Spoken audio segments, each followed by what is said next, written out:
সাবধান হয়ে যান। আগামী 15 মে কিন্তু বড় কোনো ফল আসতে পারে শেয়ার মার্কেট বা ক্রিপ্টোতে। কারণ আগামী 15 মে শেষ হচ্ছে জেরম পয়েল অর্থাৎ ফেড রিজার্ভের যিনি চেয়ারম্যান তার মেয়াদ, এবং তার বদলে আসছেন ডোনাল্ড ট্রাম্পের খুব প্রিয় কেভিন ওয়াসে। কিন্তু এতে ভয়ের কারণটা কি? ভয়ের কারণটা হচ্ছে ইতিহাসে দেখা গেছে যখনই ফেড রিজার্ভের চেয়ারম্যানের কোনো চেঞ্জেস আসে তখনই কিন্তু মার্কেটে একটা ভোলাটিলিটি শুরু হয়। যদি আমরা হিস্ট্রি দেখি, হিস্ট্রি দেখলে দেখা যাবে যখনই এই ধরনের ফেড রিজার্ভ চেঞ্জ হয়েছে তখনই বিটকয়েনে কিন্তু 27% ক্র্যাশ এসছে। 27 থেকে 50% অব্দি ক্র্যাশ এসছে বিটকয়েনে। এমনকি 1987 S&P 500 মাত্র 2 মাসেই 22% বেশি পড়ে গিয়েছিল।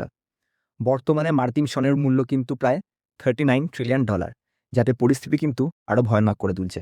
তাই এই টাইমটা আপনি যেখানে ইনভেস্ট করুন না কেন, হয় ক্রিপ্টো বা স্টক মার্কেটে, এখন কিন্তু একটু প্রিকশনস রাখাই বেটার হবে। ফান্ডামেন্টালি স্ট্রং স্টক এবং যার টেকনিক্যাল প্যারামিটার আপনাকে বলবে যে এখন বাই করার উপযুক্ত সেই স্টকটা, তখনই ওটাকে বাই করুন। কিন্তু এখন ক্যাশে দেখাই বেটার হবে।